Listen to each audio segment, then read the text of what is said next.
اللہ اکبر، تیری تک کے ادامہ میں مرید ہو گئے۔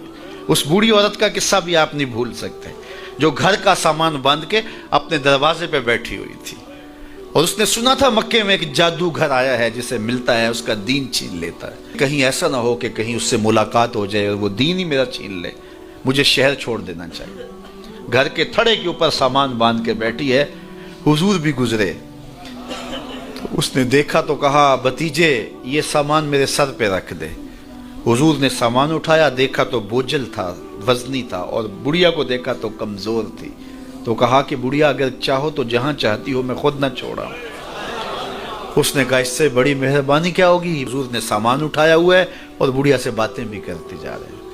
تو بڑھیا کو کہا کیوں جا رہی ہے؟ اس نے کہا کہ سنا ہے یہاں ایک جادوگر ہے جو لوگوں کا دھرم لوٹ لیتا ہے، لوگوں کا دین لوٹ لیتا ہے۔ میں نے ساری زندگی بتوں سے وفا کی ہے، میرے آباء و اجداد نے بتوں سے وفا کی ہے، میں چاہتی ہوں دین اجداد ہاتھ سے چھوٹ نہ جائیں، آخر اس شہر میں رہتی ہوں کہیں مل نہ جائے۔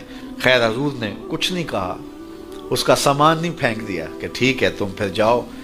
سامان اس کا اٹھایا اور جہاں تک اس نے جانا تھا سامان پہنچایا، سامان سپرد کر کے واپس پلٹنے لگے تو اس نے کہا بچے اپنا نام تو بتا دے، لوگ کہیں گے کہ مکہ چھوڑ آئی ہو تو بتاؤں گی ایک جادوگر کے دکھ سے چھوڑ آئی ہوں، تو وہ کتنا برا بھلا کہیں گے شہر مکہ کو کہ جس مکہ سے لوگ نقل مکانی کرنے پہ مجبور ہو گئے، تو میں انہیں یہ بھی بتاؤں گی کہ جس مکے میں جادوگر رہتا ہے اتنا اچھا نوجوان بھی رہتا ہے، تو تیرا نام لیا کروں گی، تیرے قصیدے پڑھا کروں گی۔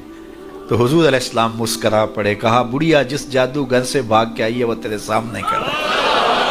اس نے کہا سچ سے آپ ہی محمد ہیں؟ حضور نے فرمایا نام میرا یہی ہے۔ تو اس نے کہا پھر آپ کا جادو میرے پہ چل گیا ہے۔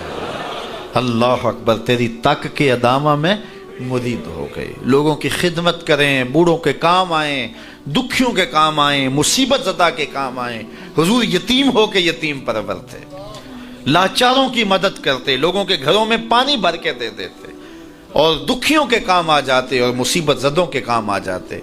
تو حضور سے پیار کرنے والوں، امت میں آپس میں حسد نہ پھیلاؤ، بغض نہ کرو، نفرتوں کے پہاڑ کھڑے نہ کرو، ایک دوسرے سے پیار کرو، جڑو، امت وحدہ بنے، اور اپنے ماحول کو، اپنی معاشرت کو ایک خوبصورت معاشرت کا رنگ دو، اور اپنی زندگی کو حضور کے نام کر دو۔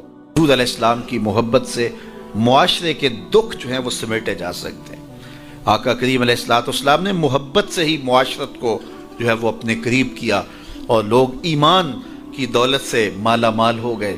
وہ ایک بچہ آیا نا اپنی ماں کے لیے لباس لینے کے لیے، اور پہلے وہ گیا اپنے چچا کے پاس، اس کی ماں بیوہ تھی اور اس کا لباس پھٹ گیا تھا، اور وہ اپنے چچا کے پاس گیا تو اس نے دتکار دیا۔ ماں نے اس کو روکا تھا بیٹا نہ جانا، لیکن اس نے کہا کہ تیرے بدن کے اوپر جو لباس ہے وہ بھی پھٹ گیا ہے اور جگہ جگہ سے جسم جھلک رہا ہے، تو میں اپنے چچا سے آپ کے لیے لباس لے کے آتا ہوں۔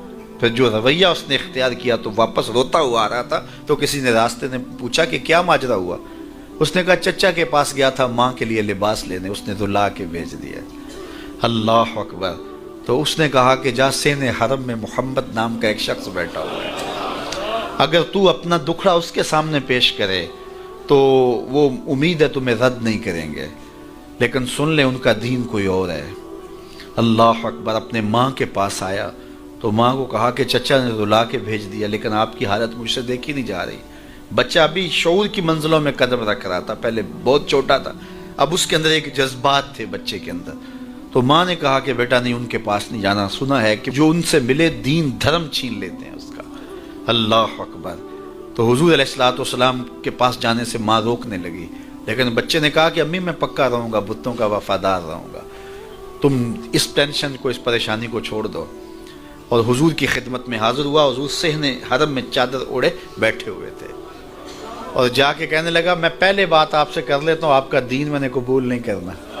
حضور مسکرا کے بولے بیٹا بتاؤ کس لیے آئے ہو؟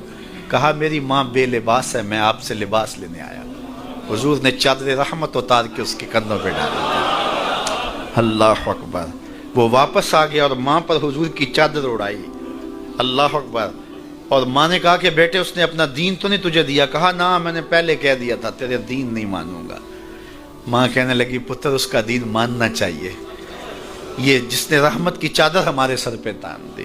کچھ لوگ کہتے ہیں جی بس میں تو اللہ کی مخلوق کی خدمت کرتا ہوں، میں تو حج بھی نہیں کیا، اس کے پیسے بھی غریبوں کو دے دیے ہیں۔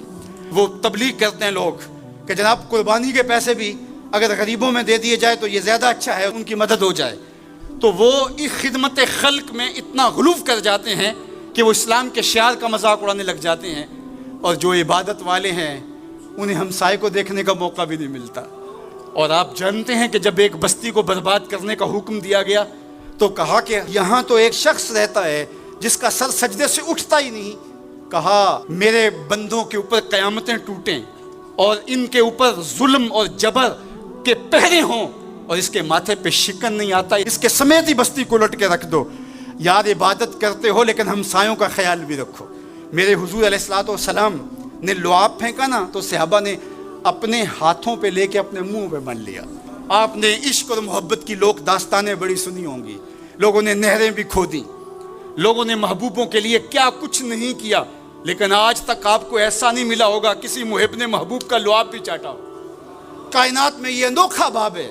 تو حضور علیہ الصلوۃ والسلام نے فرمایا کہ تمہیں اس چیز پر کس نے ابھارا کہ میرا لعاب بھی اپنے چہروں پہ مل رہے ہو؟ انہوں نے کہا اللہ اور اس کے رسول کی محبت نے۔ تو میرے حضور نے اس کی نفی نہیں کی، لیکن ساتھ ہی فرمایا اگر کوئی چاہتا ہے کہ اللہ اور اس کے رسول سے محبت کرے اور اللہ اور اس کا رسول اس سے محبت کرے تو وہ ہمسایوں کے حقوق کا خیال رکھے۔ یعنی تمہارا یہ پہلو بھی، تم عاشق رسول بھی ہو لیکن ہمسایوں کا بھی تو خیال رکھو۔ تمہارے گھر پہ جھنڈا تو لگا ہے حضور کے میلاد کا، لیکن اگر ہمسایوں کے گھر میں اندھیرا ہے تو یار اپنے گھر میں اس سال اگر چراغاں نہیں کر سکے، غریب ہمسائے کا میٹر کٹ گیا اس کا بل دے دو، آمنہ کا لال زیادہ خوش ہوگا، میلاد والا رسول زیادہ خوش ہوگا۔ اس لیے دونوں پلڑے برابر رکھو، نہ تو عبادات کے زعم میں تم خدمت خلق کو اور ہمسایوں کے حقوق کو، رشتہ داروں کے حقوق کو بھول جاؤ، اور نہ یہ کہ تم خدمت خلق کے نام پہ عبادات کا مذاق اڑانے لگو۔ وَكَذَلِكَ جَعَلْنَاكُمْ أُمَّةً وَسَطًا۔ ادارت المصطفیٰ دونوں بازوؤں کے ساتھ اڑنے کی فکر رکھتا ہے، اور امت وسط کے مزاج کو لوگوں میں راسخ کرنا شروع ہوتا ہے۔ ظاہر ہے جب کبھی اس بازو پہ زور پڑے تو کبھی اس بازو پہ زور پڑے تو بازو جھکنے لگتے ہیں، تو میرا اللہ مدد کرتا ہے، نصرت دیتا ہے۔